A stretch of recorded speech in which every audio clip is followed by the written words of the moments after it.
healthy activities. Positive, healthy activities. The physical activities involved in growing food contributes to good health. It contributes to good health. You know, if you grow food, no matter how small your space is, by going up and down, taking water, waiting, planting, weeding, all of these activities, you know, keeps your body active. So it leads to good health. Then also, it helps build communities. That's why you need to grow your own food, I mean, your own vegetable. It helps to build communities. Now,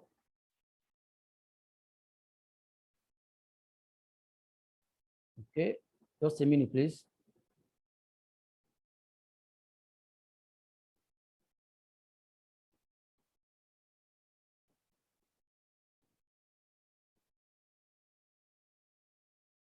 All right, okay.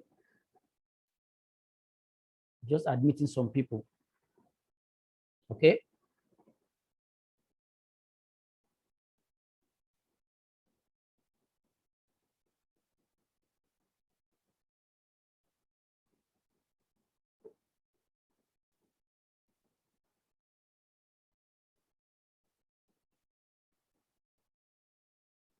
So it helps build communities.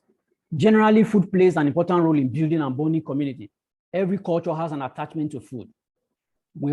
Every culture has its own food practice. So most of our food practices have been lost over the years, over the decades, because we stopped growing food. We stopped connecting to community. We stopped connecting to ourselves.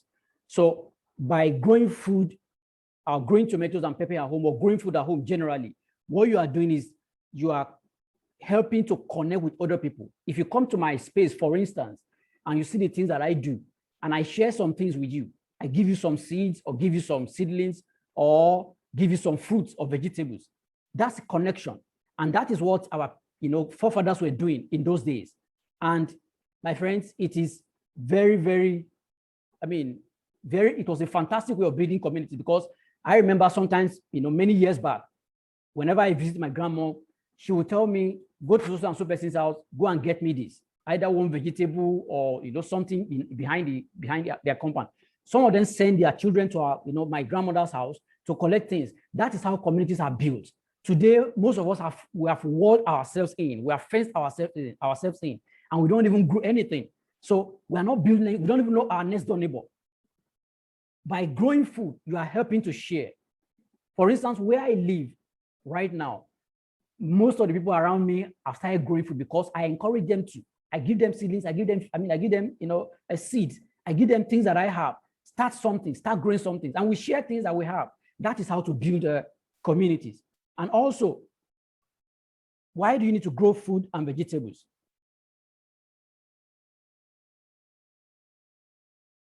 Number 6, it helps educate future generation about food. Every food has a story. Every food has a story. I don't know what you ate this morning, but I'd like to ask you, think about it. What constitutes what you ate this morning? For instance, I took akara, that's bean cake this morning. And the bean cake constitutes they're comprised of beans, pepper, onion, oil, and all of that. Where did all of these things come from? There's a story behind the food that I ate. So if we don't know the story behind our food, how do we pass it on to our children? Many people today, many young people don't even know where tomato grows, whether it is under the soil or on top of a tree. I've seen adults who don't know where banana grows, whether it's on top or under the soil. I've seen adults like that. So all of this, when you start growing food around your house, you are educating the future generation about food. You are telling them to know how, to be conversant with where their food comes from, in order for them to know what they are taking into their body. Then also, number 7, it contributes to healthier environments. Growing tomato and pepper means that you have significantly cut down on carbon footprint associated with, the transition of food. To bring food from Jigawa, to bring tomato and pepper from Jigawa to Lagos, or to Akure, or to Enugu, requires a lot of carbon. In other words, a lot of CO2 will be released into the atmosphere via that transportation. If you start growing food at home, is you are getting it from, your compound just, to your table. The food mile is very, very short. You are not emitting any carbon because you are not transporting, you are not going through anything. These are the advantages. Then also, it improves your landscape. If you come to my compound, for instance, you'll be amazed. You will like what you see. Vegetables, fruits, and all kinds of things that we have around here beautifies your compound.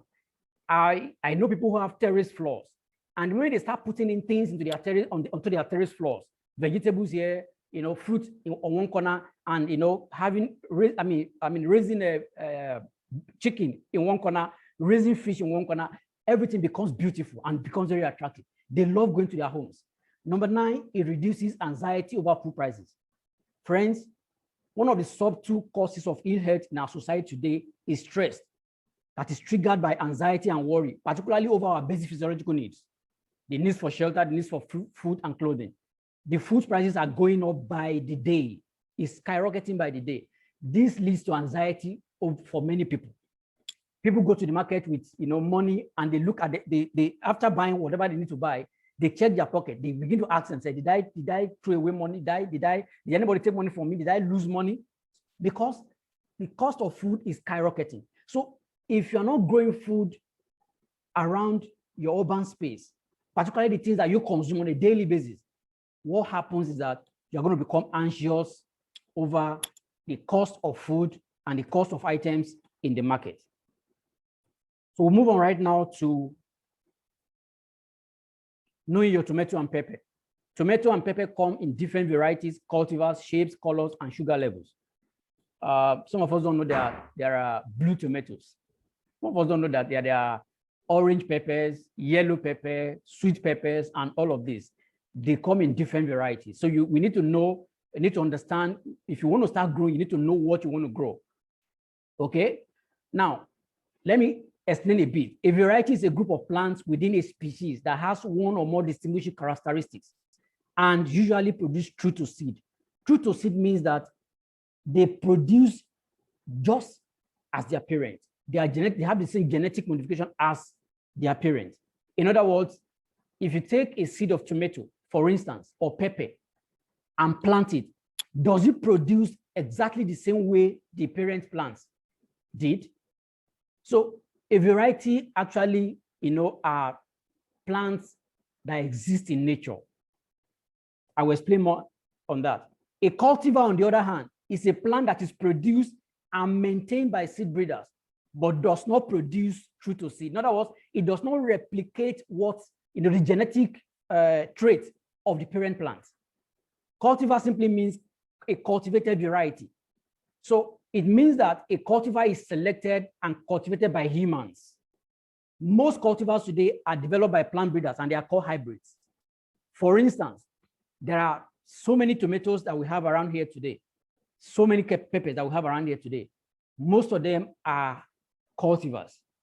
They were breeded in the laboratory, and they are hybrids.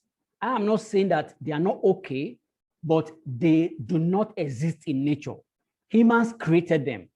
If you take the seed of an F1 tomato or F1 pepper and try to reproduce it, friends, it will not produce true to seed. It cannot produce the same way as the parent plant produced. What this simply means is this: hybrid seeds only produce, once according to specification. If you take the seed and reproduce, you can't get the same thing back. The danger of this is this: if we keep producing food from cultivars, we may eventually lose our varieties. Take, for instance, there's this heirloom tomato that we used to have in those days. It has it's round in color, it's round in shape, and has many variegated, it's variegated. People say this tomato has a lot of water, it turns sour after a while and all that. You can hardly find it. Then there's also cucumerina. Cucumerina is a snake tomato, this long tomato, plant. You can hardly find it around today. The reason is because we feel that these things I need something that can give me more yield, something that can produce more, something that can give me more money and all of that. So we abandoned our own indigenous varieties. Over time, the danger is that you will have to depend on these seed breeders to feed. Somebody said something some years ago, I read something from the internet, that those who control seeds control the food production system.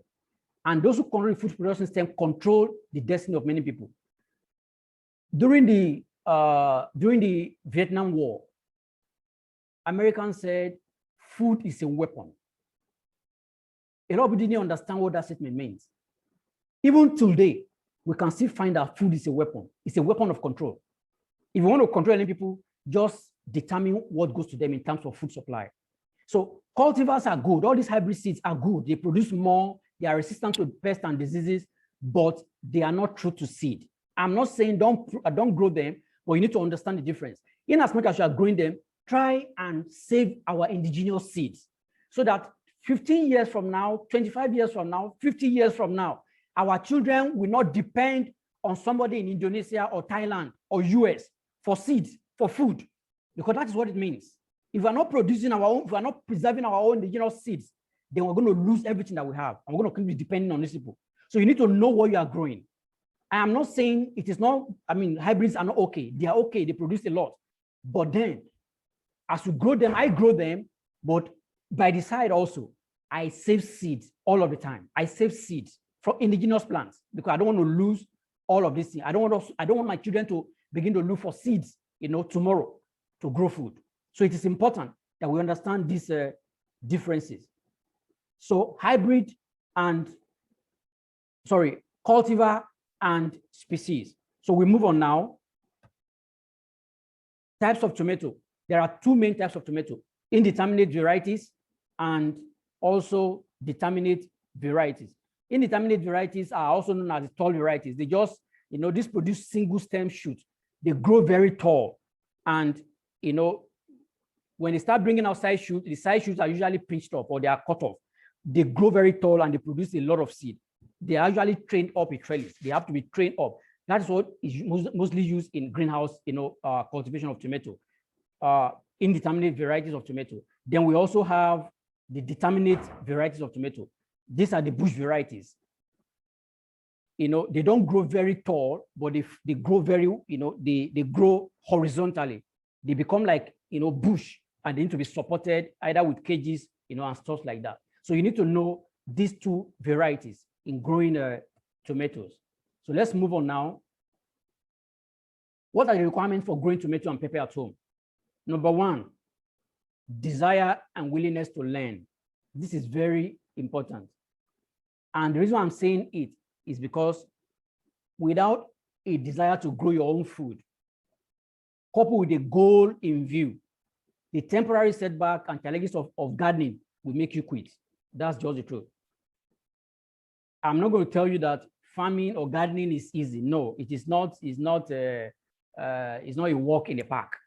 There's so much to do. But if you see your goal in view, my goal, for instance, is food security. That's in spite of what I, go through, in spite of the challenges I have, I usually still don't mind because it is the goal in view that propels me. So there must be a desire in you to actually achieve that goal.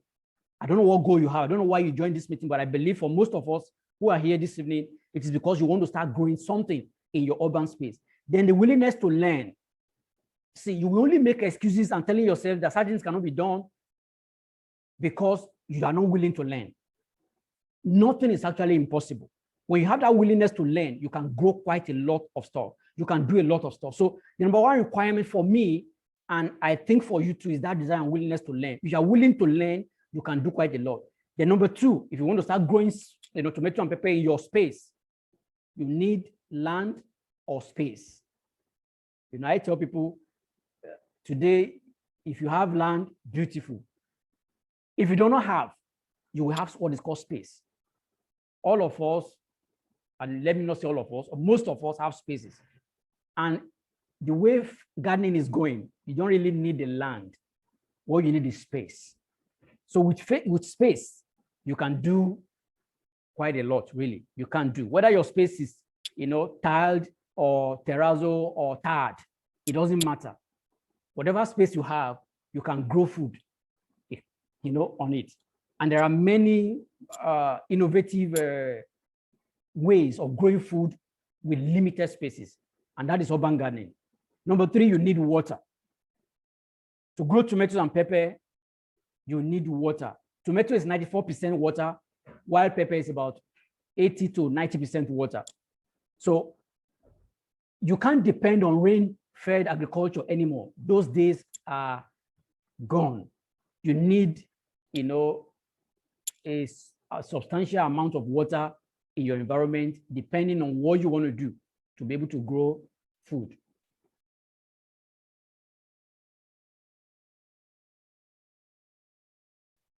Just a minute, please. All right. Okay. No problem. I will respond to everything. So water is very, very important.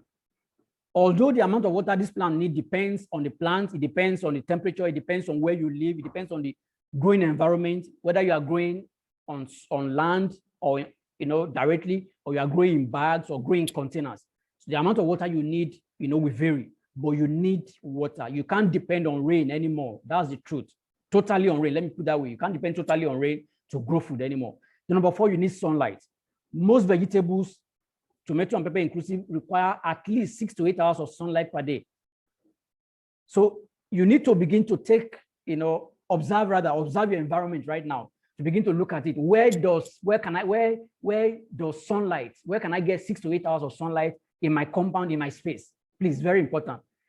Observe your environment, observe your space, observe your house, observe your office, or wherever you want to grow this, you want to start growing.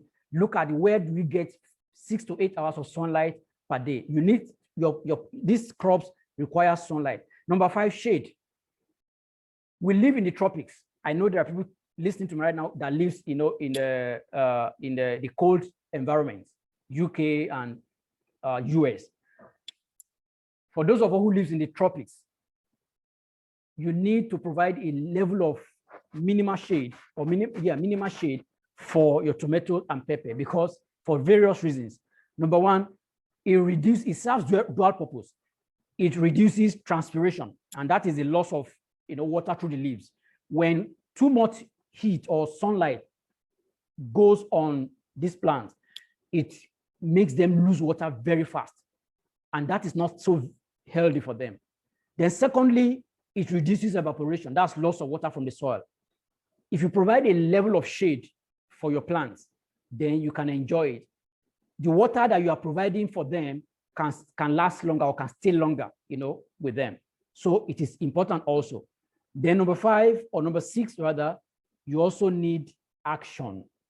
That's one of the more requirements. You can read every book there is, you can visit every farm, you can talk to farmers, you can attend meetings like this and all of that. But the best way to start growing tomato and pepper in your urban space is simply to do it. Really, it's simply to do it. And that's why one thing I do is I like to do what I call, ready-made gardening. If you come to my compound today, there are things you can take away to go start something. If I do training for you, you go and start tomorrow, or you start even this evening. That is the way it is with me. So it is very important that we take action. If you're not taking action, nothing's going to happen. You can read all the books you want to read. You can attend all the meetings you want to attend. If you're not going to take action, that is all, you're going to get. Then seed starting. How do we start seeds?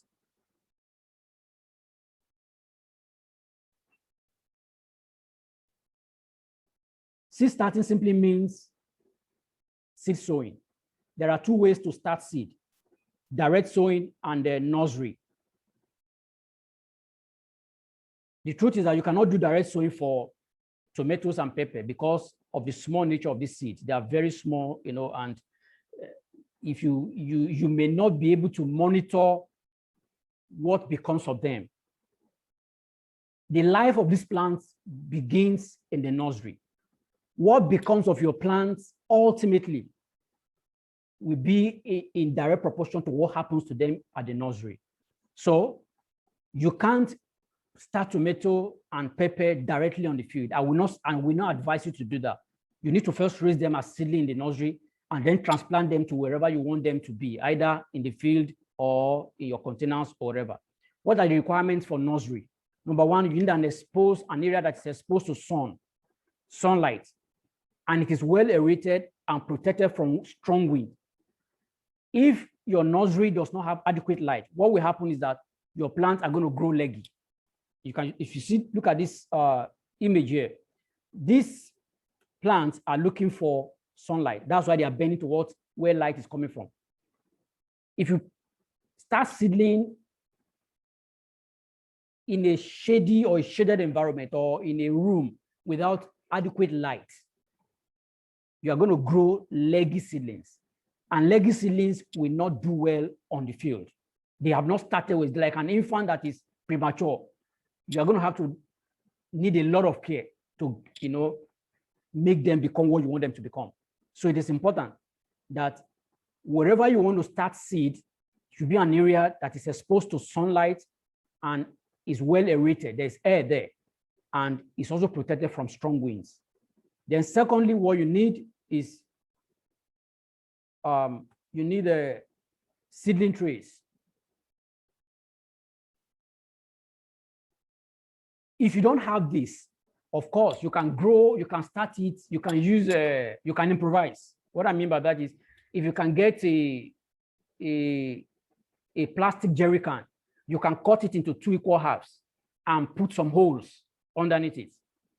Put your materials into it, and then you grow. It's very important that you start your seedling in an environment that you can control. Don't just go and put them in the field somewhere where rodents and pests can attack them. So seedling trays are very important. There are 128 seedling trays, there are 200 seedling trays, depending on what you want to grow. If you cannot get seedling tray, you can improvise. You can even get a bucket, a used bucket. Put your growing medium into it, and then put your seed into and start your seed from there. You also need a spray pump or spray bottle, because these seedlings are very, very fragile. They don't require hard water on them. You can't put them under rainfall. Rain can kill them. Rain will scatter all this, the growing medium. So you need spray pump that can, that has a very small nozzle that will just be spraying the mist, that will be misting these things from time to time. What they require to grow is mist. You spray them with water in form of mist, not directly. So you need a spray pump or a water bottle. You can also improvise that. Anyway. Then also you will need a growing medium. Well, some people start their seed with soil from garden and all that. I will not advise that, because they may contain pathogens that are going to affect your seeds. If you're going to use soil from garden or farm, you will have to heat it on fire. You have to bake it to at least 100 degrees centigrade, or to the point that it becomes too hot to handle. Then you allow it to cool down, maybe overnight before you sow your seed. But if you can get what I'm showing you right now, cocoa peat, this is called cocoa peat or cocoa coir. It's made from coconut. The coconut, that coconut husk, that's what is made from. Or you get a potting soil. Some of these things are sold in some big supermarkets. They have been mineralized. They give your seed the nutrient boost that they require for the first 21 days that are going to be in the nursery. So this is very important. Okay, it's very important. So those are the things you need to start your seed. Now, after your seeds have become seedlings, it takes about 21 days for tomatoes and pepper, between 21 and 28 days, that's between 3 to 4 weeks, depending on the climatic condition. Between 21 and 28 days. If you feel that 21 days, they have grown up to about 12 centimeters, why not? You can transplant them. If they are not up to that, you can wait till 28 days before you transplant them. So transplanting is the transference of seedling to their permanent growing spot. All right. And tomatoes and seedlings are usually transplanted when they are 3 to 4 weeks old. That's about 21 to 28 days. What do you do before transplanting? Before you think of transplanting, number one, land preparation should be completed. And if you're going to use irrigation, you should have put your irrigation system in place. The reason is because the irrigation lines or drips has their emitting points. So if you lay it on wherever you want to plant your seedlings, you already know where the water is going to be getting to the root of the soil, of the plant. So you need to prepare your land and lay the irrigation, lines before you transplant. Secondly, you need to harden off. What do I mean by harden off? That is the process of exposing your seedlings to the elements, sunlight and wind, before you actually take them to their permanent growing spot. You are taking seedlings from a controlled environment to the open field. And if, it's like, let me use a good example. If you stay in a room that is dark for a long time, and suddenly somebody turns on the light in that room, what happens to your eyes? You start to, wink. You start to blink your eyes because the light that is entering to your eye is too much. So it takes a while before you adjust. That's the same that happens to some of these seedlings. If you put them in an environment of nursery, they are getting minimum, amount of sunlight and wind and even water. By the time you move them to the fields, they are getting sunlight in full bloom. They are getting the wind in full, at full speed. They are getting the rain, maximally. If they have not been adjusted to these, elements, they may die. If they don't die, they will struggle. So before 5 to 7 days or a week before you actually move them to the field, you need to harden them. And that is, you will take them out to the sun for about 1 or 2 hours and bring them back to the nursery. All right? You take them out to the open space, let the wind blow around them, blow them here and there for about 1 or 2 hours, then move them back to the nursery. Do that for about a week before you take them to the field. By then, they will have adjusted to the feel of the elements. All right? Then number 3, thorough wetting. Before you transplant, you need to do thorough wetting in that seedling tray. Now, let me show you the seedling tray. Again, these are the seedling trays. When you plant here and you start watering, after a while, the root formation will cause this, the soil around the root will become hardened, and it will take the shape of this seedling tray. So if you are trying to remove them, by the time you're trying to remove them to take them to the field, they will have become hardened one way or the other. So you need to loosen them up before you transplant. And that is by wetting it thoroughly with water. So when you wet it thoroughly with water, it becomes easy for you to unplug it from that seedling tray. Then number 4, you need to dig corresponding hole to the emitting point. What do I mean by that? Don't forget, before you transplant to the field, you should have, put your irrigation system in place. So when you are digging the hole for your seedlings, the hole should be directly where the emitting point of that seedling line, of the irrigation line is, so that when you run water, it drops directly to the base of the seedling. So the hole you are digging should correspond to the emitting point of the seedling of the irrigation line. Then number 5, corresponding hole and seedling plugs. Now, if you look at this image here, you can see this hole. This is the seedling transplantation. The hole has to fit the seedling plug. Don't force seedling plugs into any hole. You have to dig enough hole or big enough hole to be able to take the seedlings directly into it. Then you fill it up with, with soil. Okay, that is very, very important. Then also, what do you need to do now during transplanting? When you are transplanting, what do you need to do? Number 1, select healthier seedlings only. The truth is this: not all these seed you put on the field will grow very well. That's the truth. There's nothing you can do about that. You may not get. That's why if you look at seed packets, they will tell you 99% germination. Even out of the 99% germination, some may not do well. Maybe 1% may not do well.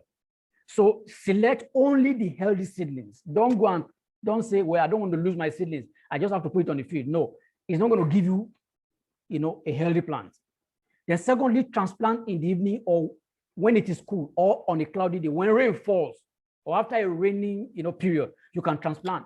Don't transplant in the morning because if you're not sure of the weather report for the day, don't transplant in the morning. Transplant in the cool of the day, that's in the evening, so that the seedling can have a longer period of coolness and they will adjust to their new environment before sunlight comes the following morning. But if it is a cloudy day or a rainy day, you can transplant in the morning. By then, the soil is still very cool and the seedling can adjust. Then, of course, drop one seedling into each hole and cover with soil. One seedling per hole, and cover it with soil. Do not leave the roots exposed. When you unplug the seedling, let me go back to that image. When you take a seedling out from the tray here, you will find that there will be soil attached to the roots of the seedling. Don't dislodge the soil completely. You can remove a little out of it, but don't totally or completely dislodge the soil. Don't remove the total soil.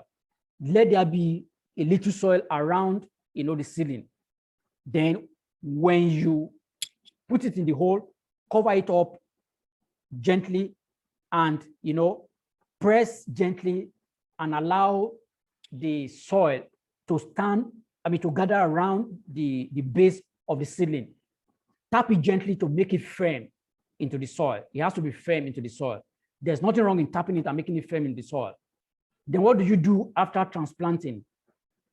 After you are transplanted, you need to wet the soil thoroughly, either using your drip irrigation or watering can, whatever you have. If you have irrigation, just run your irrigation, just open your irrigation line and let the soil get enough water.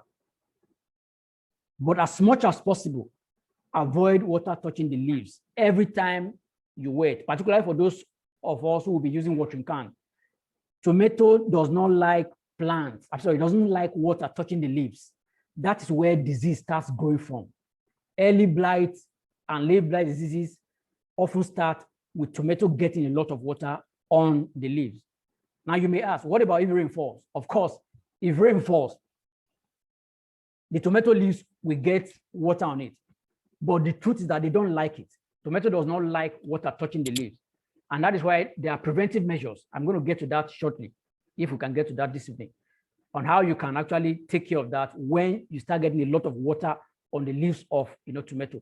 Pepper doesn't mind, all right? But tomato doesn't like so much water touching it. And that's why if you look at the production capacity of what comes out from a greenhouse is a controlled environment where you can control the humidity, can control sunlight, you can control the amount of air that goes in, versus what you have on the open field.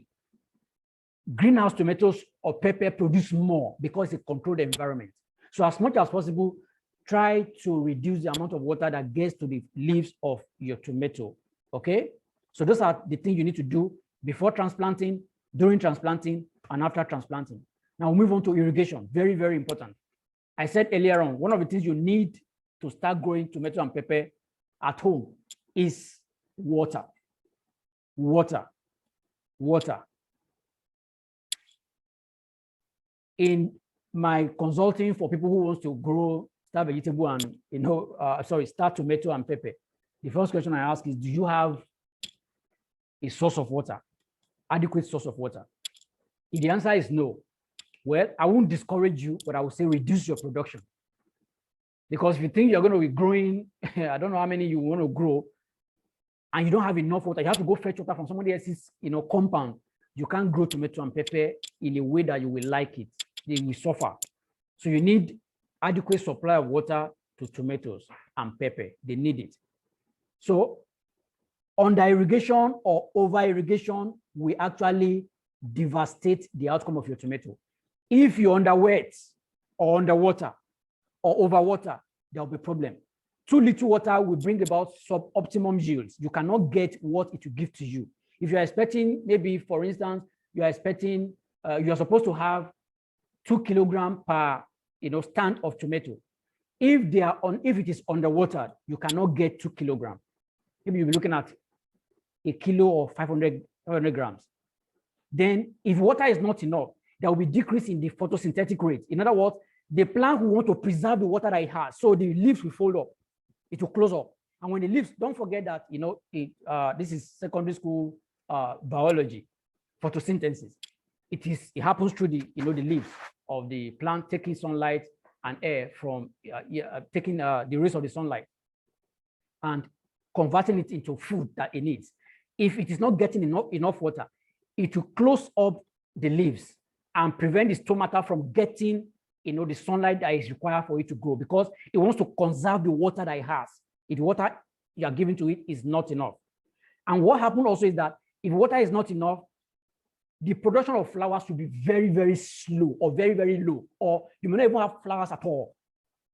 There will be slow fruit development if water is not enough. And if the fruit eventually comes out, they will be small in size and they will be very poor in quality. Then on the other hand, if water is too much, plant breathes. You know, one of the characteristics of living things is respiration. Plant is a living thing, it respires, it breathes. If plant does not have, if it has too much water in the soil, it cannot take oxygen. Oxygen is in the soil, water is in the soil. They get nutrient also from the soil. If the root is choked with too much water, it will not be able to take oxygen. And by that, what will happen is that the plant will become wilted. It will wilt and die. Some people say my plant is dead. I don't know what is happening. I'm giving it enough water. Maybe it is getting too much water. If plant gets too much water, it's going to wilt and die. You just find out the thing is the leaves are curling up, it's growing very slowly, and it's becoming wilted. And you're wondering what is happening. You're putting in more water. The water you are putting perhaps may be too much. It is drowning the roots of that plant. It's not getting oxygen. So you need to check the water. There should be a balance in your, you know, water usage. And how do you do that? If you dip your finger into the soil where the root of the plant is, your finger should be a little damp, not soggy, not wet. Please, it should not be soggy nor wet. If it is soggy or wet, that means there's too much water at the root level of that plant. Stop watering. Okay? But if it is damp, then the water is adequate. Or if you put your hand into the soil and your hand is dry, that plant isn't getting enough water. It needs to be watered. I hope you are following. So it needs to be watered. This is very, very important. Now let's look at the growth stages of tomatoes and pepper. There are actually 4 stages, and this is very important for us to take note of because of the water usage. For irrigation purposes, and when I say irrigation, I'm not just talking about the fact that you need to put irrigation lines. Irrigation means applying water. It can come manually, it can come through the use of irrigation, it can come through sprinkler, or whatever way you want to use. The growth of tomatoes and pepper can be divided into 4 stages. Number 1 is the establishment stage. And this can last up to 4 weeks. That is when they are in the nursery. They require low amount of what? Of water. Low amount of water is required. That is at the establishment stage. Then at the vegetative stage, this is when they have the first set of flowers and fruits. You need to double the amount of water used compared to the establishment stage, double the amount of water usage. At the fruit stage, this is when growth is at the highest, at the peak, either for tomato or pepper. Water usage at this level is highest in the growth of tomato and pepper. This is when they need the highest amount of water at the fruit stage, that is stage 3. Then the last stage is the ripening and harvesting stage. At this stage, the usage of water starts to decrease. Now, let me show you this table. This table will show you the amount of water you probably need for your plants. Now, for those of us who will be doing this at home, either for tomato or pepper. As a matter of fact, tomato requires more water than pepper, but this can give you an idea of what pepper plants will need. After transplanting, week 1, after transplanting, on the left side of this table, week 1 after transplanting, that means at that stage, your plant is 4 weeks old or 3 weeks old, all right? Because at the stage of transplanting, it's already 3 or 4 weeks old. So you start counting from the day you transplant. So week 1 after transplanting, the liter of water per plant is about 600 mils, all right? Sorry, 600 cl rather. 600 mil, which is about 60 cl, all right? 600 mil or 60 cl of water. That is what one plant requires. So for a week, you just multiply that by the number of plants that you have, all right? You may ignore this place, but concentrate on this middle column. This is the amount of water your plant will require per day, tomato particularly. For pepper, you may reduce it, or you can even give it the same amount, because some pepper grows also voraciously. So at week 2, they require 1 liter of water per day. Each plant, 1 liter of water per plant per day. So you multiply that by the number of plants that you want to grow. For week 3, 1.14, on and on like that. Now, if you get this first stage, if I go back to my table here, you find that this is the second stage here, vegetative stage. You are looking at between, that is between from the 4th week. So yeah, from the 4th week and above. That is the second stage there. That is the vegetative growth. So the amount of water required is increasing. Can you see it's going up gradually? All right. Then from the 7th week up, is going up. By the time you are getting to the 11th and to the 14th, 15th week, the amount of water required is more. Each plant will be requiring about 4 liters to 5 liters of water per day. So you multiply that by the amount of amount of plants you're going to be having on the field. And at week 16 and 17, you can see that it is reducing.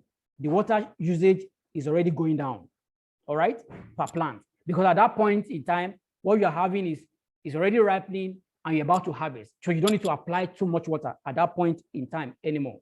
This is very, very important, okay? This table is very important. And what I'm going to do is, many people are going to be asking for this video after the meeting. I'm going to drop this on the group, on the WhatsApp group platform, so that people who need this slide can actually access it from there. Okay. So let's quickly move on.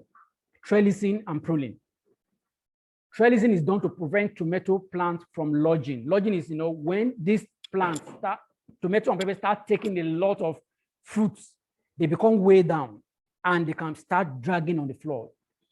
Years before now, they allowed their tomato and plant to drag on the floor. Okay.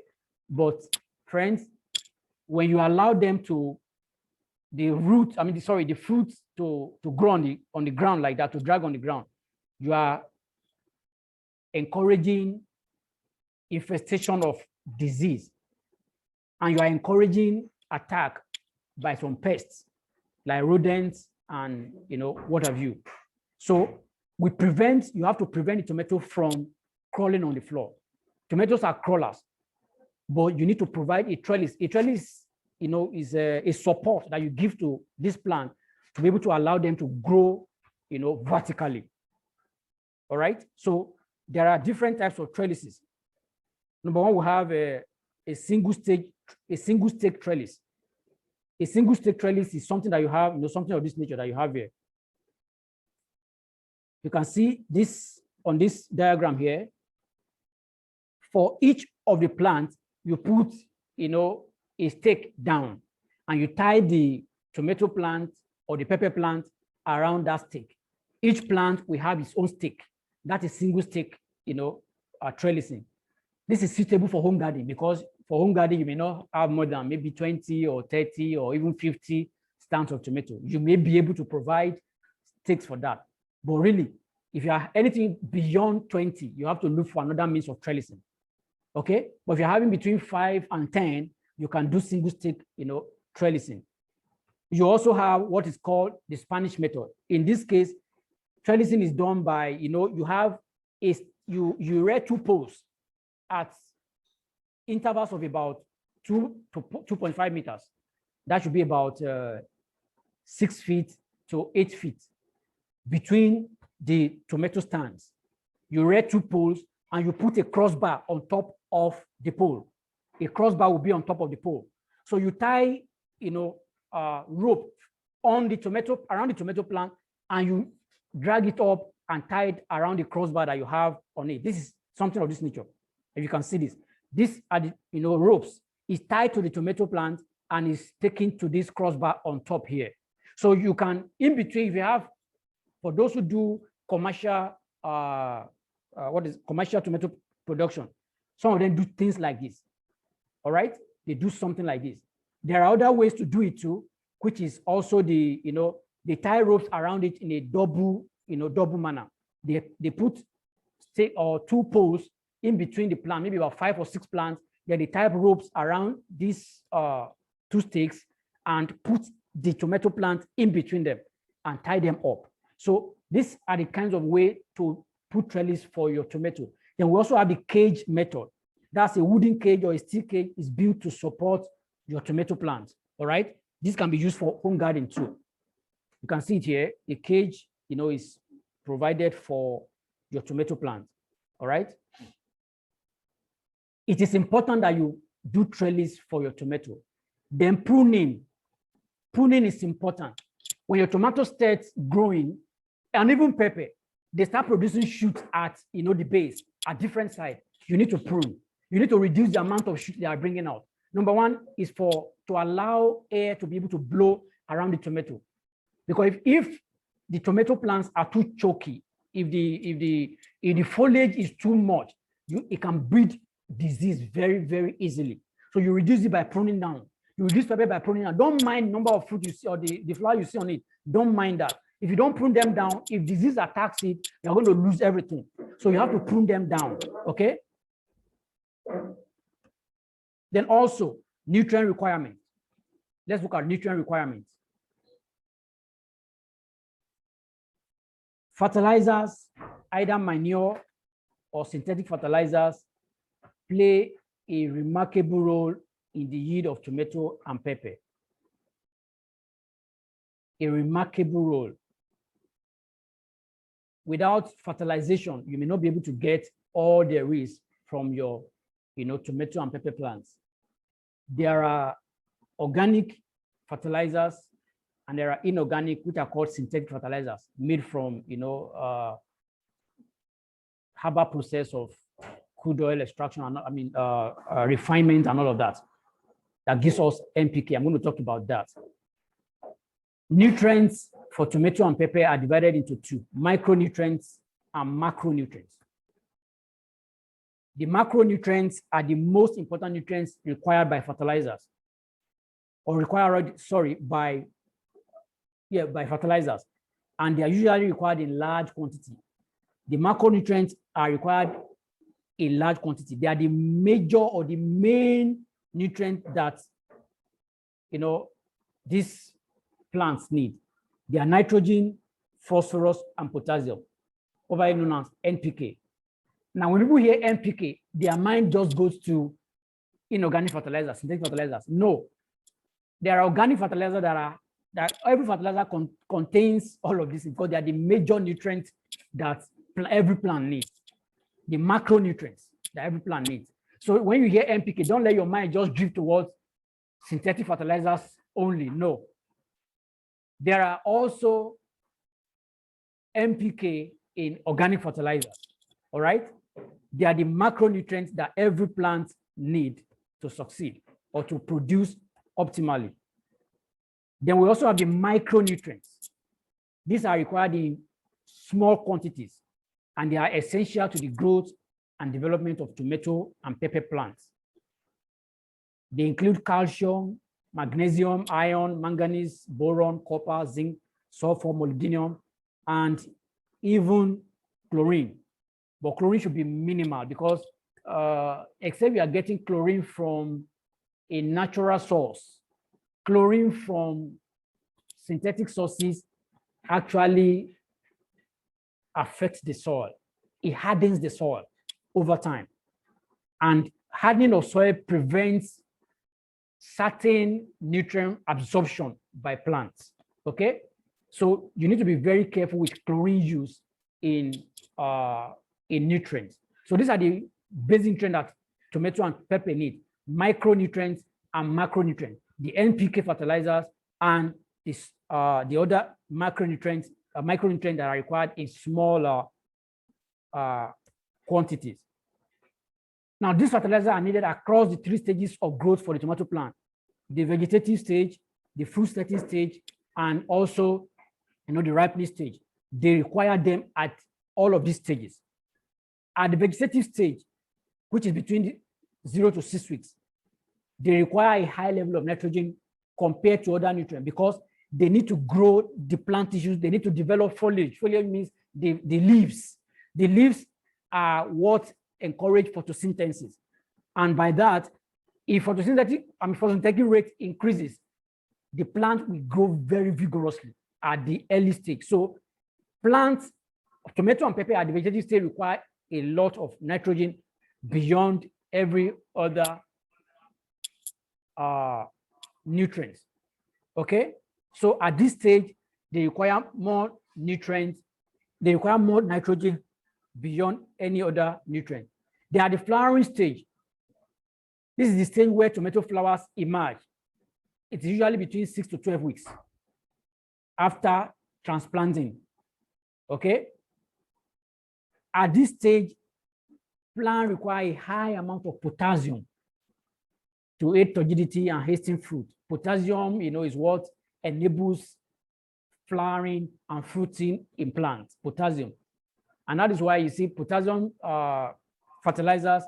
If you look at I won't have time to explain fertilizer rates even tonight. But if you look at fertilizer, the weight ratios, nitrogen, phosphorus, potassium are in different ratios. Okay, NPK, their fertilizer you see, they say 15, 15, 15, 20, 20, 20, 10, 10, 10, 3, 4, 3, 4, 3, and all of that. They are talking about the ratios of nitrogen, phosphorus, and potassium in them. So at the flowering stage, plants, tomato and pepper require a higher amount of potassium fertilizer more than the other fertilizers. They are the fruiting stage. This is usually between 12 to 20 weeks. They require a high amount of calcium and magnesium. What calcium does is to strengthen the fruits. There's what is known as blossom end rot of tomato and pepper. I don't think I have an image of that here. I will have shown you that. Blossom end rot of tomato and pepper. You see, at the tip of tomato, you see that it's turning brownish and it has something like water inside it. If you have seen it before, I forgot to put a picture of that here. It is as a result of lack of calcium, in the tomato plants. So at the fruiting stage, you need to strengthen the tomato plants. You need to strengthen the pepper plants by giving them high amount of calcium and magnesium. Okay. So at the fruiting stage, they need a lot of calcium and magnesium beyond every other nutrient that you apply to them. Now, what are the organic recommendations for tomato and pepper? Organic fertilizer recommendation for tomatoes and pepper. You need farmyard manure, poultry manure, and compost. These are the main types of tomato or fertilizer that can be used for tomato cultivation. Organically. Organically. Farmyard manure, poultry manure, and compost manure. These are the three main types that are used organically for tomato and pepper production. What are farmyard manure? They are waste materials gotten from farm animals like pig, horse, cattle, rabbits, goats, and also include their bedding material. Some people use straw where they put their cattle, they put straws there. They put, all these dry leaves. That's what I mean by straw. These animals will urinate on the straw. Sometimes they will release, they will poop, on the straw. All of this together is what makes up farmyard manure. If you allow them to break down, they provide a lot of nutrients to plant, particularly nitrogen. Particularly, their nitrogen rate or ratio rather is higher than for every other, the nutrient, inside them. So farmyard manure is an organic manure that you can use for tomato and pepper. If you have anyone raising pig or raising rabbit or cattle, that's cows around you, you can get their manure and use them for your tomatoes and pepper. Rabbit is something that most of us can raise at home. Rabbit is an amazing, I will encourage you to, if you have the space, raise rabbit, 2-3 rabbits. The reason why I raise rabbit is because of two things, majorly. The waste, that's the feces and the urine. The feces and the urine of rabbits can be applied directly to plants. They have no, they don't affect plants. It's not like the urine of cattle or horse or, you know, even pigs. You have to dilute. But for rabbit, you don't have to dilute. Just apply them directly to, you know, the plant. And the nitrogen rate of rabbit urine is about 63%. It is very high, even for the feces. Also, the urine of rabbit is a very powerful insecticide. Very powerful insecticide. If you spray them on your tomato and pepper plant, there's this pest called whiteflies, very voracious. It can, you know, even the caterpillars and the aphids, they drive them away. All right. That's why I raise rabbits. The urine of rabbit is, you know, around here in the southwest Nigeria, they sell a liter for 500 naira. All right. So you can actually raise rabbit and start collecting the urine and sell to people who want to do organic farming. You can, they apply to their farms, you know, directly. So this farmyard manure contains appreciable amount of nutrient that tomatoes and pepper, you know, require. Then the poultry manure. Poultry manure is the richest of all, you know, organic fertilizers. They are about 3 to 4 times as effective as farmyard manures. In other words, they are 3 to 4 times, they have 3 to 4 times amount of nutrient ratio compared to organic, compared to farmyard manure or even compost. And this is because birds are usually fed highly nutritious feeds, particularly broilers. If you have broilers, they eat, you know, their feed is very nutritious. Layers too are okay, but layers feces has a lot of water. And when you have nitrogen in water, the nitrogen content in water, with water reduces very fast. But for broilers, it stays in there. It's about 63% also.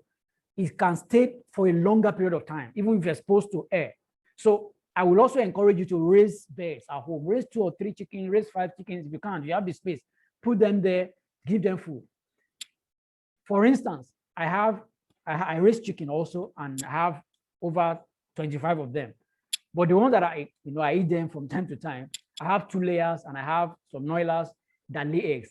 The total number of birds that lay eggs, they are no more than 5 to 6 or 7 at different stages. In February, I collected 123 eggs in the whole month of February.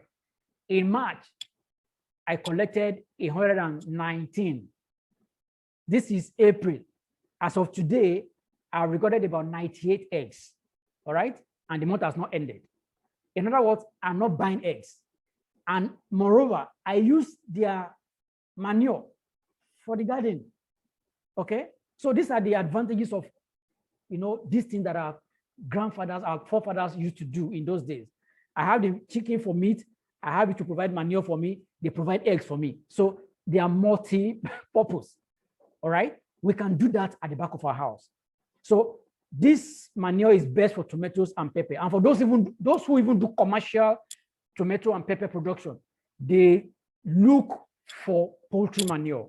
And that's why those who have poultry farms, they sell this manure.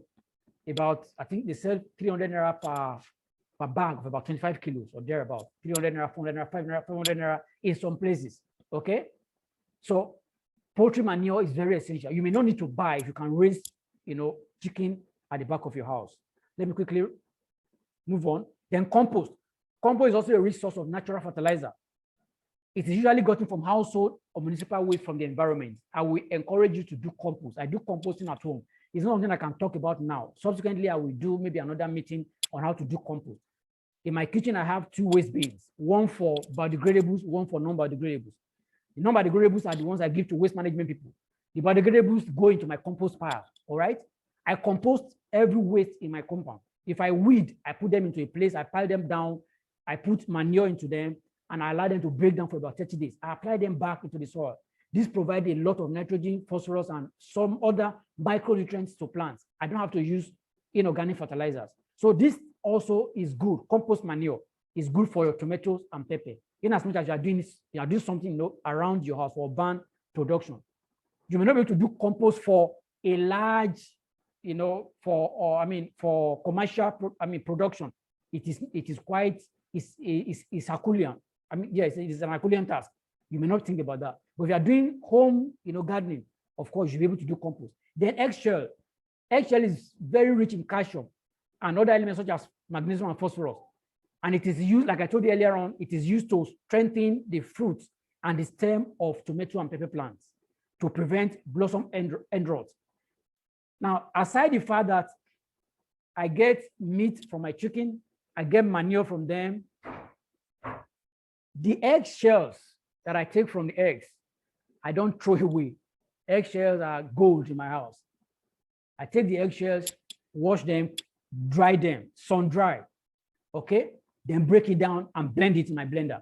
What you need is you have to blend it into powder and you apply it directly. When you are transplanting, put a teaspoon of eggshell into the hole, then put the seedling on top of it, cover with soil. That is enough to serve your plant for its entire lifetime. That gives it enough calcium. Other than buy calcium, magnesium, magnesium, calcium, synthetic calcium from the market, you can begin to gather eggshell. I have friends also who give me eggshell. Some of my friends are here and listening to me. That's what I use eggshell for tomato plants and pepper plants, because these are fruits that require hardening. Even for cucumber, I put eggshell into the hole. They can sustain it. The magnesium sulfate, that's Epsom salt. Epsom salt is organic. Is not. You can take Epsom salt, you can dissolve in water and drink. It's not going to harm you. All right.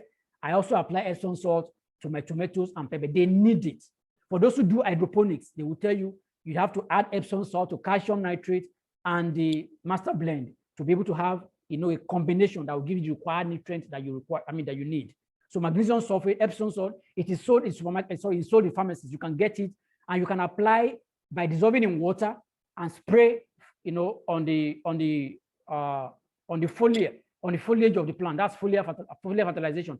That means you are spraying on the leaves of the plant, or you can apply directly into the hole, a teaspoon into the hole while you are planting. So sometimes you add eggshell and magnesium sulfate into the hole while you are transplanting. Then you put the stuff there. If you are doing commercial, you may not be able to do this. If you're having maybe 1,000 plants or 5,000 and 15,000, you can't apply this. You have to use inorganic means of fertilization that will provide you the magnesium and the calcium that you require. Okay. What I'm focusing right now is on urban space production of tomato and pepper. So from this evening, start saving eggshell. Hello, you will need it. It's very important for your production. Don't throw away eggshell anymore. It's very vital. So let's look at the inorganic fertilizer recommended for tomatoes and pepper. I will have to talk about it because without saying it, my teaching will not be complete. All right. Some people may not be able to use organic because they don't have access to these organic fertilizers. So they will opt for inorganic fertilizers. But for those of us who are doing this, at home, I will encourage you as much as possible to avoid using inorganic fertilizers because of their chemical constituents. Your body cannot break down the chemicals. That's the truth. It can't break it down. It will deposit in your body over a period of time. It can lead to all kinds. That's what leads to all kinds of diseases that we're battling with today. It is because of this uncontrolled use of inorganic fertilizers.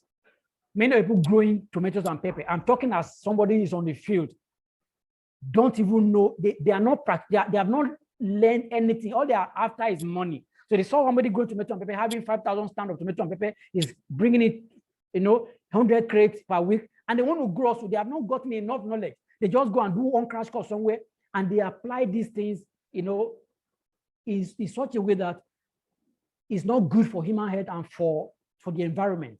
And that is why I'm taking time to actually encourage us to grow this in at home. If you know what goes into these things, friends, you'll be amazed. It will shock you, really. I am on the field. I know what people do. I'm not robbing. I'm not condemning commercial production of tomatoes and pepper. I'm just saying that for many people who are doing this, they don't have enough knowledge. All right. So they just use these things, in a way that is not healthy to the environment and for the consumption of people. So if you can grow them at home, I will encourage you to do. Inorganic fertilizers are the synthetic compounds that are characterized by their ability to supply one or more plant nutrients. They are usually used as supplement during the cultivation of tomato and pepper, and they are divided into two. All right, we have the compound and the single fertilizer. The compound fertilizers are those that have two or more nutrients mixed together. For instance, you have NPK, 15, 15, 15. What they are saying is that it is not one nutrient that is inside. You have nitrogen, phosphorus, and potassium combined at the ratio of 15 to 15 to 15. NPK 10, 10, 10 is combined at the ratio of 10 to 10 to 10. 10 of nitrogen, 10 of phosphorus, 10 of potassium.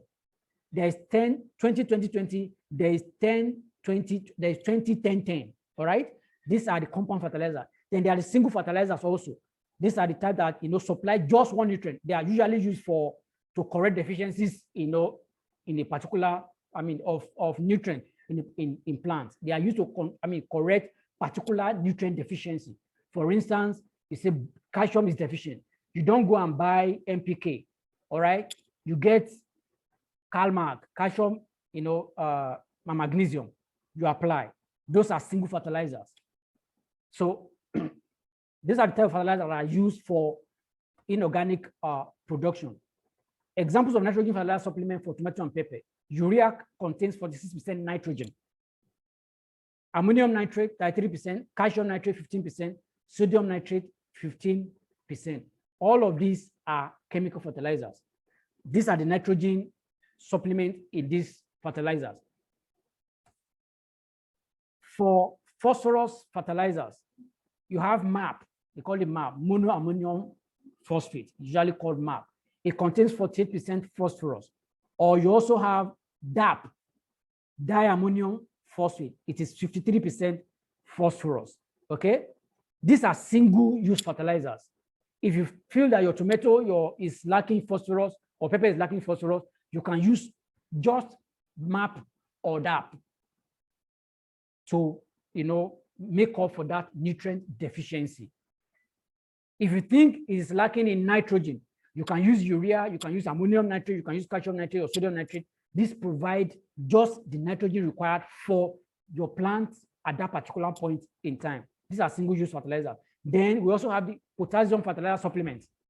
Muriate of potash, MOP. It is 60% potassium. Those who grow tomatoes for commercial purpose, they use MOP a lot. And when you use MOP, you will see the flowers shining, coming out. You see fruit coming out. When you see tomato plant with a lot of fruit and flowers, it is MOP that is, delivering results there. Okay. Then you also have sulfate of potassium. It's 48% potassium, and potassium nitrate is 44% potassium. Now, in applying this fertilizer, you need to understand. I'm not going to talk about that this evening. That's why I said for you to do one of the requirements you need to grow food in your urban space is that willingness to learn. The willingness to learn. If you are applying the wrong things, you are going to meet it there. Okay. A few days ago, somebody came to my house. I said, I was taking out some dandelion from the garden. I said, it's too much. So I said, I'm going to feed them to my chicken. He said, wow, your chicken, your chickens are enjoying. I said, well, of course, I have to feed them because I'm going to meet it there. And that's true. It is garbage in, garbage. What I give to them, so I'm going to get out of it. So the truth is that whatever you give to your plants, what you're going to get out of it.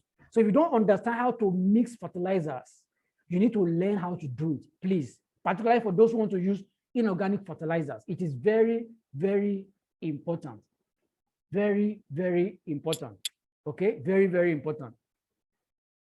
Very, very important. Learn how to mix these fertilizers. You can Google them, you can go on YouTube, you will see a lot of information, a lot of videos that will help you to do this.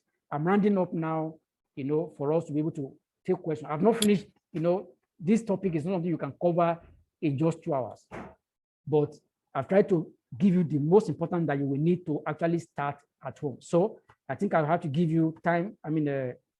Allow us now to begin to ask questions. Now, I said earlier on that for those who need the video, for those who need I'll put the video on my YouTube page, and I'll also put it on the group, the WhatsApp group platform. I have a WhatsApp group platform. You want to join the conversation, please, this is the link. You can take that link and join that WhatsApp group. As a matter of fact, this meeting today is as a result of someone's response to the first meeting. The person asked, said, can't you do a training on how to grow tomato and pepper at home? I said, why not? And I initiated that. And that's why we're having this meeting today. I may be giving you what you don't need. So if you join the conversation, if you join the group, let me know what you will need. If I know what your needs are, I will know how to either bring people in to help us or look for a way to actually deliver what you need to you. So I will encourage you to join the conversation. You will get, there are other trainings I do on the platform. For instance, I was talking about eggshell. How do you apply eggshell? How do you transplant? I do videos on this and I put it on the on the platform so that you can see. I do videos of what I do, my harvest and all that to encourage you. So I will encourage you to join the conversation, get on the platform to be able to, to get information from time to time to be able to maximize your experience in your urban space. Right now, let me throw the floor open for questions. Now, if you have questions, please let me unmute everyone so that you can begin to ask questions.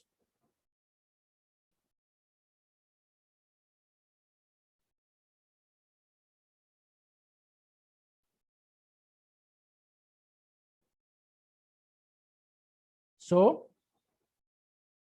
you can unmute yourself. You want to ask questions, you can unmute yourself and ask your question. Yes, someone is raising up his hand or her hand. Yeah, Mr. Olukoju. Please, can I have your question? Yeah, what are you doing? Very nice and eye-opening presentation. I'm so glad that I'm able to join this particular one because I missed the previous one. Okay, thank you very much. I joined where you were discussing seedlings and all. Okay. So the question is this. The question is going to be like in two parts. Okay. Part one is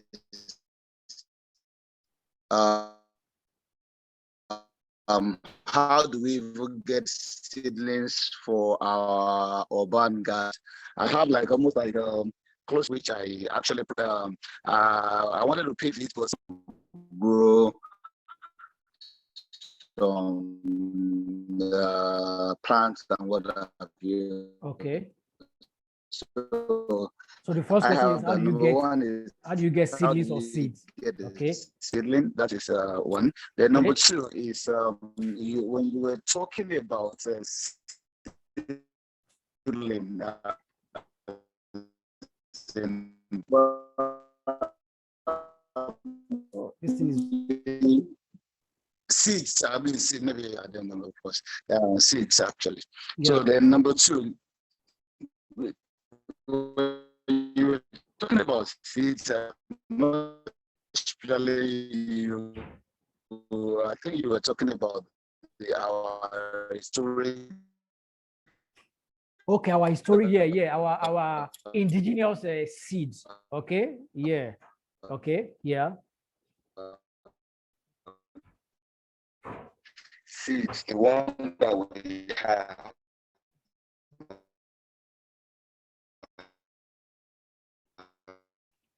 Okay, I get your question. And one thing I know for sure, most especially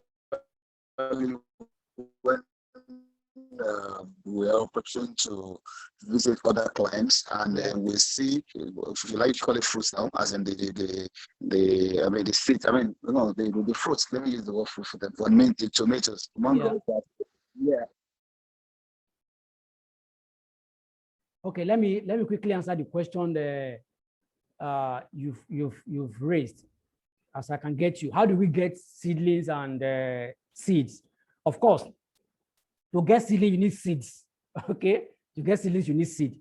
How do you get seeds? There are people, quite a lot of people that sells seed. Number one, you can get from growers. For example, someone like me, you can get seeds from me. You can get seedlings from me. As I speak to you now, I have seedlings, in my nursery that I want to, sell off. Then you can find growers around you, wherever you live. There are people who are already into this. And that's why I said one of the reasons for doing this is to build community. We need to start to interact with each other once again. When I was growing up, I know what happens with my grandparents, particularly my grandmother. They get things from each other. All right. So we need to begin to look back, look into that. You can get seeds from people who are growers, farmers like you, gardeners like you, around you. You can get seeds from seed sellers. There are many people today who are into selling seed, but what they sell mostly are hybrid seeds. You can only get hybrid seeds from most of these people that sell seeds commercially. You won't get indigenous seed. If you need indigenous seed, you need to consult or look for farmers who have been on the field for a long time. For instance, someone like me. If you live in Akure, for instance, you can get indigenous seeds, okay? So that's important, all right? That's how you can get seed. And I think your second question is related to something of that nature also. You're talking about how, I think you were saying something like, how do you manage your indigenous, how do you get indigenous seed? That is what I've, mentioned. Indigenous seeds are important. You cannot get them you can hardly find them around today, but you need farmers who are already growing. Okay, I think that answers your question. Now let me go to the chat. I see some questions. Okay, from here from Mr. Tijoson. That's my aunt from UK. Say, can we still get Cucumerina tomato seed? Yes, of course. Of course, we can get Cucumerina. Cucumerina is they call it snake tomato. Tomato elejo, for those who understand Yoruba here, is orange in color when it ripens, very beautiful. And it's very rich, really, very rich in vitamins, very, very rich. But you can hardly find it around today. I have it. You can get it around, okay? It's for some, the seeds are available for those who need it. Then you also asked, how are we preserving indigenous seed? This is very important. I will do maybe, let me say, I will do another meeting someday on how to preserve seeds. You can we need to preserve our seeds. In my compound, for instance, my goal is to have indigenous vegetables, and I have more than 10. I have igbagba, I have tetedaye, I have tete pupa, I have celosia, that's shoko, the green one, I have shoko yokoto, I have ugu is there, I have okra, different seeds, different vegetables. These are indigenous vegetables. We need to save our seeds, otherwise we will lose our heritage. When these people takes over our seed, production, we are doomed. I'm telling you, Africa is going to go into extinction because they will starve you. Let me tell you something that happened between February and now. You can ask anybody who grows tomato, who grows cucumber commercially. Gringo cucumber was not in Nigeria. It just came around just this last week. This last week. Now you can imagine for about 2 months there was no cucumber tomato. Imagine you not having tomato seed for 2 months. What will happen to you? So it is important for us to begin to think about growing seeds. Saving seed, preserving our indigenous seed so that we will not lose everything that we have to foreigners. The goal of hybrid breeders is for them to be able to sell seed to you so that you can depend on them forever. If you need to buy seed, you have to keep going back to the market to buy seed all of the time. All right. So it is important, please, for us to preserve seeds. Okay. Then also, let me check the charts.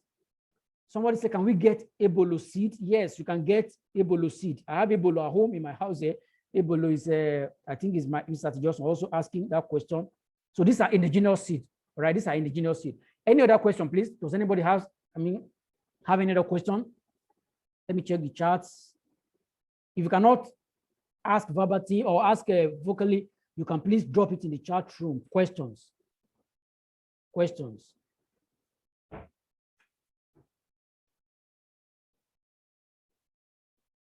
Okay. This meeting is also recorded, and I'm going to drop the link on the WhatsApp page for those who wants to, get it. Now, somebody asked here, said, what are poultry waste? I don't understand what the person means by that question. What of poultry wastes? I don't know. Yeah, poultry waste is a good, well, maybe he or she is trying to ask if poultry waste can be used as fertilizer. Yes, I mentioned it. Poultry waste is high, is rich in nitrogen and potassium and, is rich in nitrogen, higher in nitrogen than all the other nutrients. Poultry waste is what, even for those who do commercial production, they use poultry waste. They have to apply poultry waste to the holes before putting in their seedlings. Poultry waste is very, very important. So if you can get poultry waste, if you get it fresh, let me say this, please don't apply fresh poultry waste to your field. They will kill your plants because they are high in nitrogen. Okay, they will kill your plants. Allow it to cure. What do I mean by that? You can gather it in bags and let it, allow it for a long period of time to dry up. If you want to apply it wet, apply it on the field and leave it for about 2 to 3 weeks to break down before you now begin to, introduce your seedlings. Okay, that's very important. Please, somebody's raising up. Okay, yeah, please go ahead. Let me see. Okay, let me see who's raising up his hand here. Please go ahead with your question if it's a question.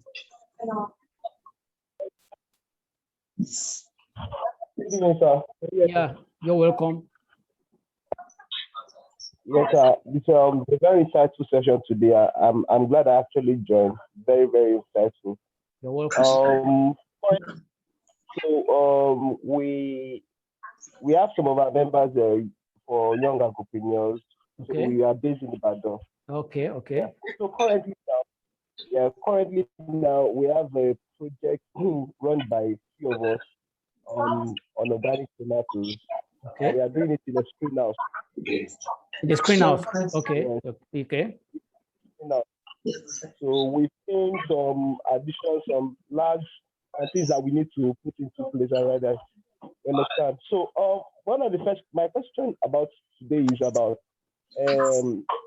we had a small glitch. We realized that some of our tomatoes that because we transplanted last week. Yeah. It is the 5th week already. Because we transplanted that into the 4th week. So we're already in the 6th week rather. Okay. So we noticed that they're yellowish, and they become some of the plants started having yellowish stuff. Yeah. thing on the leaves. Yes. So we would like to know what. Okay. Yeah. Now are we? Okay. Thank you, Mr. Dan. I think I've addressed that with your leader. She chatted me up on Thursday. Okay, I've addressed that, but let me quickly say something about that for the purpose of everyone listening. If you have yellowish yellow coloration of your leaves, there are different things that could be happening. Nothing. I don't want to disturb you there. I want to speak. Okay. Hello. Okay. People go to your mic. Please mute everybody's mic, please, sir. Okay, let me mute everyone so I can. Also, you have to keep going to the internet cuts out. No. Everyone so that I can mute all. All right, so I was saying that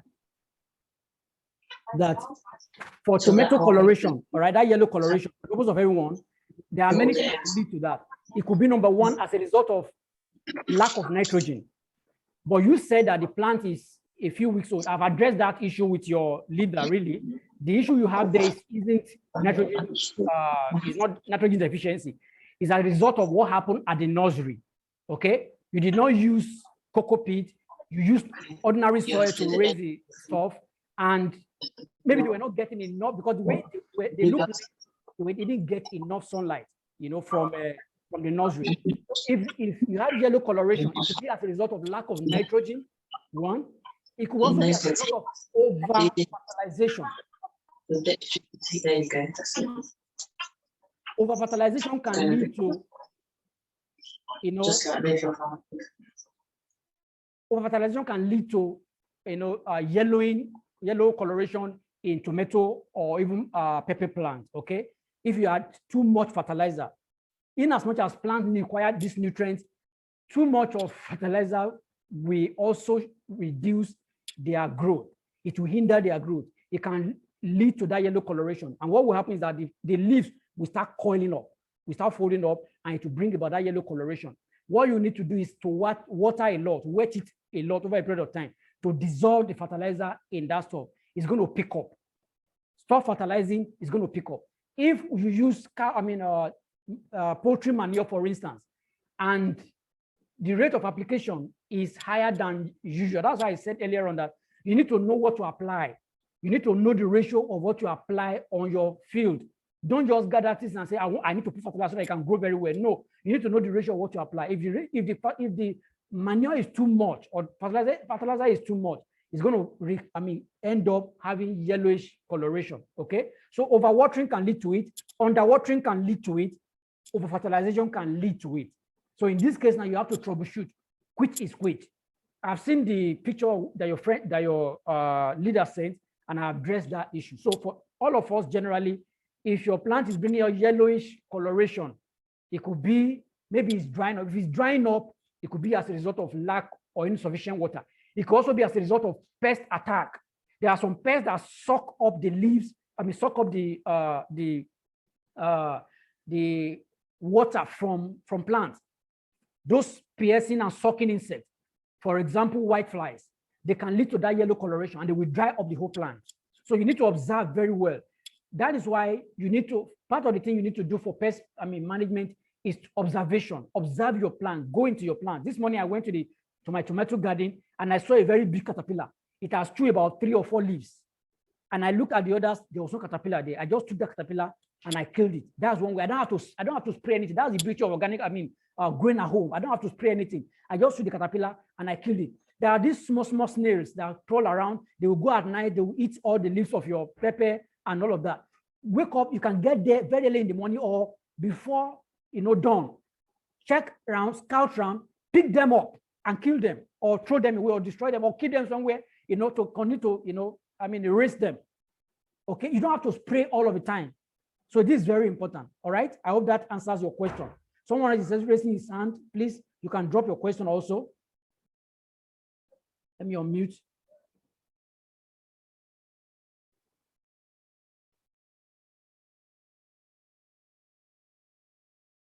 So you can unmute yourself and ask your question if you have a question to ask. Let me check the chat room again. Okay. Yeah, ask your question, please.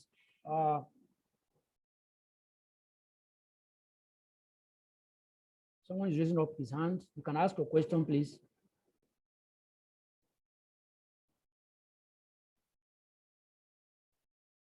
Okay. Any more questions?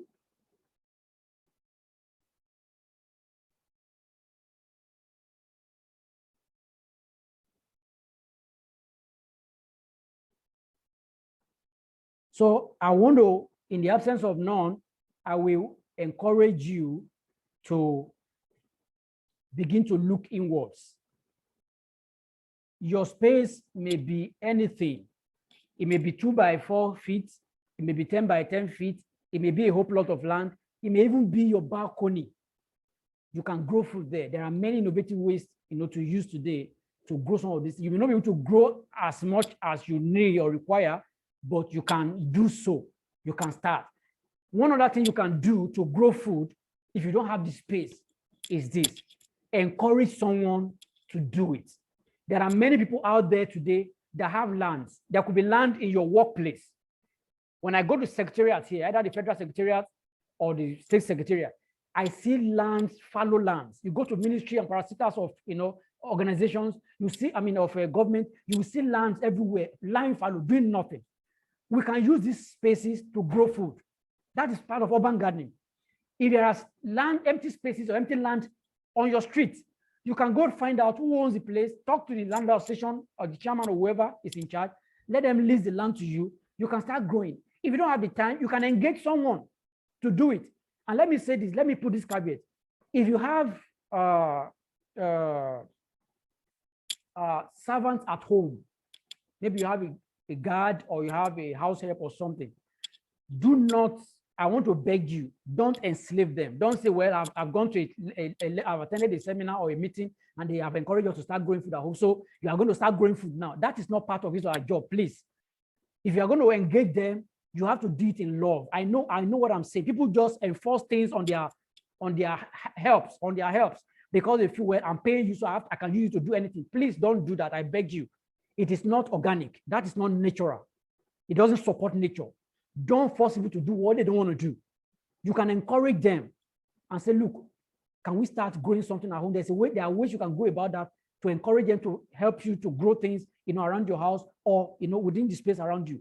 There could be people on your street who are, who don't have anything to do. For instance, there are people around me who, my neighbors, and there are parcels of land in front of my house that are lying fallow. As a matter of fact, they grow weeds. So I approached the caretaker in that house and I told her, look, these lands here are growing weeds.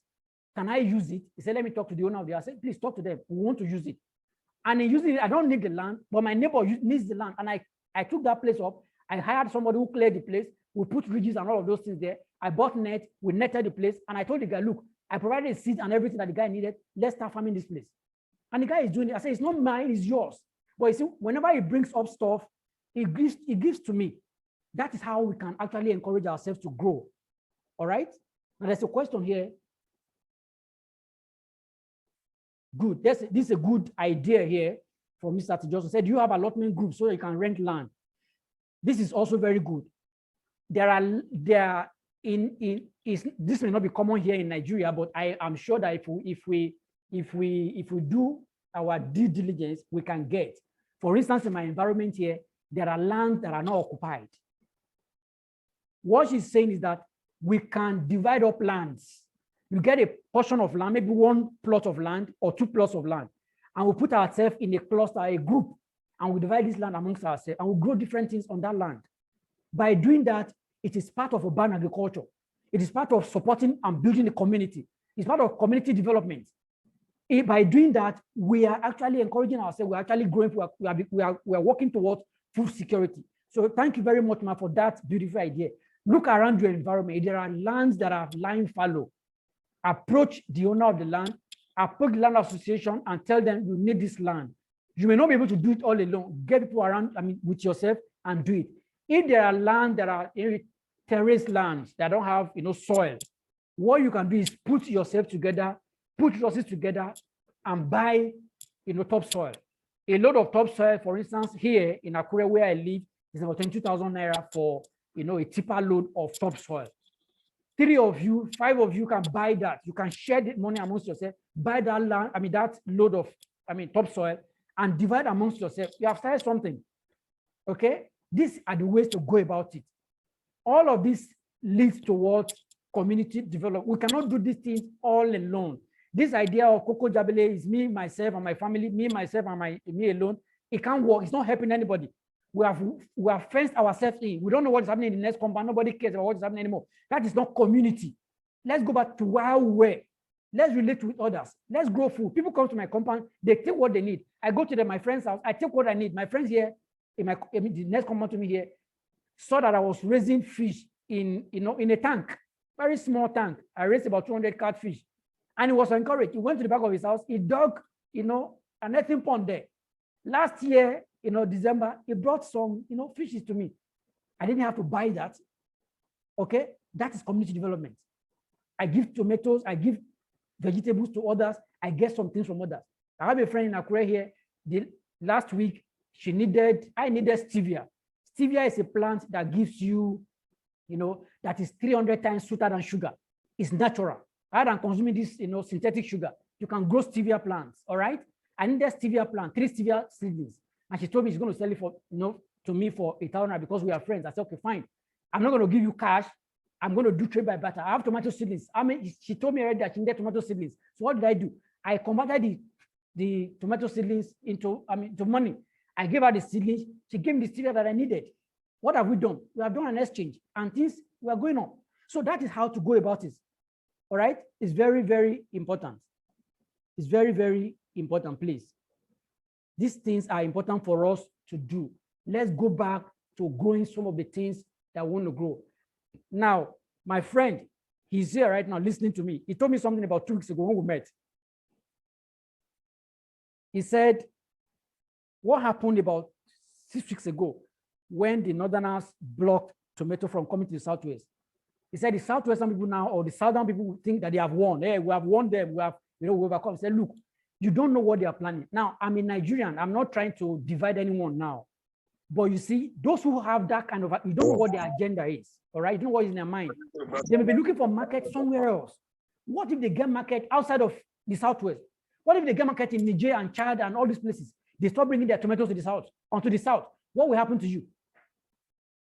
You start buying a kilo of tomato for 2,000 naira. No. Before that happens, think of what to do. That's why we are doing this meeting. That's why we're doing this meeting. Convert your urban space to growing tomatoes and pepper and some other vegetables that you need at home. Okay? This is very important. Now, somebody asked a question, say, how can we prevent excess water from seedlings in this rainy season? You will need to make beds or ridges, please. If you want to plant tomato or pepper in this rainy season, don't plant them on bare, bare soil like that. Make beds. When you have beds allow water to drain very fast.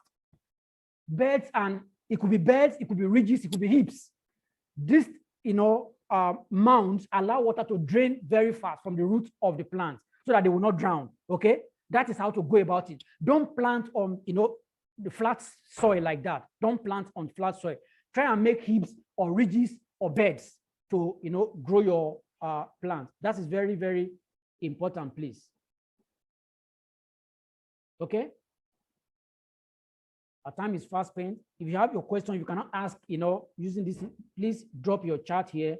I will read and I will answer that question. So please, it's very important. Let's begin to look inward, begin to ask questions, begin to partner, begin to collaborate with others. And let's go back to community building. To me, this is germane. It's germane. You can't grow everything you will eat. It is virtually, some people do, but it's a lot of work. But if I have, for instance, vegetables in my compound, and you have tubers, for instance, maybe you grow yam, you grow potato and all that, we can do some exchange, okay? We can do some bartering. I give you what you need, I get what I need. This is community development. It is very, very, very important. Now, let me say this, for those who live in Akure and the environs, if you want to do ecotourism, I will encourage you, you can come to my house. It will inspire you. Some years back, I went to a place in Republic of Benin. It's called Songhai Farm. Songhai Farm is a very inspiring place. I've been there several times, and that's part of the place that inspired me to do what I'm doing today. And you can come to my compound, you can come to my house, you can see things for yourself. Through that, you can ask a lot of questions, you can get to know, a lot more. If you are here, you are a school proprietor or proprietress or a school owner, you can ask to bring your children, your pupils rather, or your students to our, urban space to see what we are doing. We need to encourage the younger generation. And you want us to do something in your school or in your school, please get in touch with us.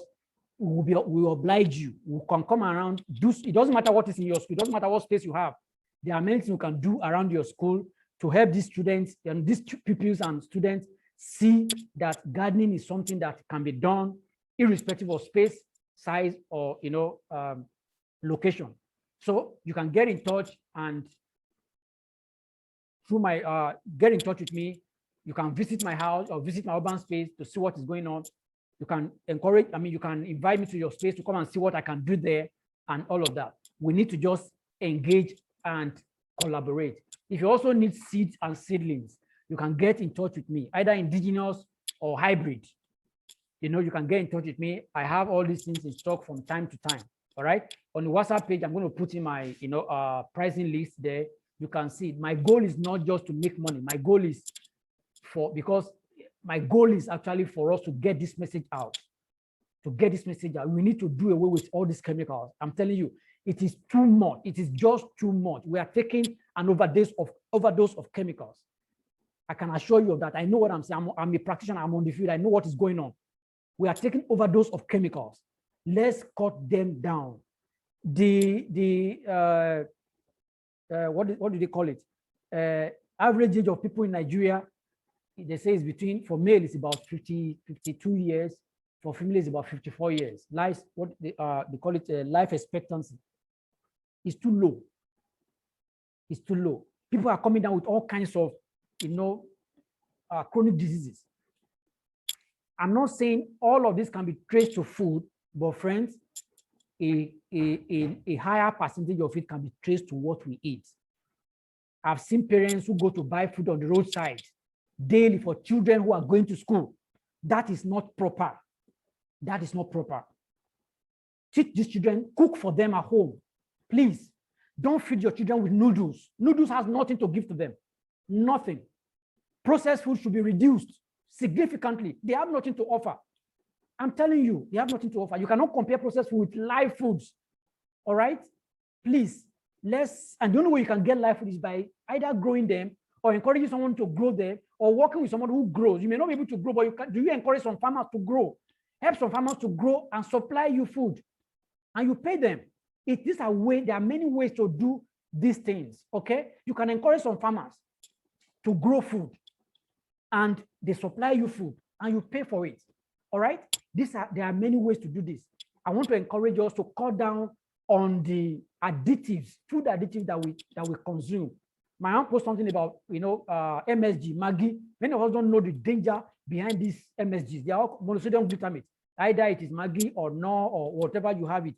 Their major component is MSG, monosodium glutamate. These things are not healthy. They are not healthy. There are alternatives to these things. There are herbs to these things. There are herbs to this thing. If you have, for instance, you have what is it called in your compound? If you have there's this herb that I have here that we use as seasoning. I'm trying to remember that we have there's mint, there is oregano. I have oregano. Okay. Then there is also basil. There's holy basil. Holy basil is a beautiful, very beautiful what is it called? Herb for seasoning. If you add that to food, you see the aroma, the taste changes. These are things we can grow in our urban spaces. All right. I will encourage not just grow fruit and vegetables, grow herbs. Herbs they don't take space. You can grow stevia. Stevia is a sugar plant, 300 times sweeter than sugar. Okay, stevia, and it is natural. Your body will break it down, unlike the synthetic sugar that we consume, that increases your, biomass. So please, these are things we can do. I want to appreciate each and every one of you tonight that have made up, that have made out time to be with us today. Please, I will also encourage you to join the conversation on the WhatsApp platform so that we can engage more and also do more. Let me again share the stuff so that we can see, for those who are just joining in, this is it. Please join the conversation here. You can join using that link in the WhatsApp group. There are many more things that will be coming from time to time that will be dropping on the WhatsApp, group. And if there's anything you think we need to share, you can drop it on the WhatsApp group. Like I said earlier, this meeting is as a result of, it's a response to someone's, demand. Now, why don't I talk or teach on how to grow food in the urban space? This is not all there is to know. Let me say that. There's still so much more to know, but it's a beginning, it's a good start, I believe. We can actually do a private research, we can engage more, we can ask more questions, and things are going to be getting better. Once again,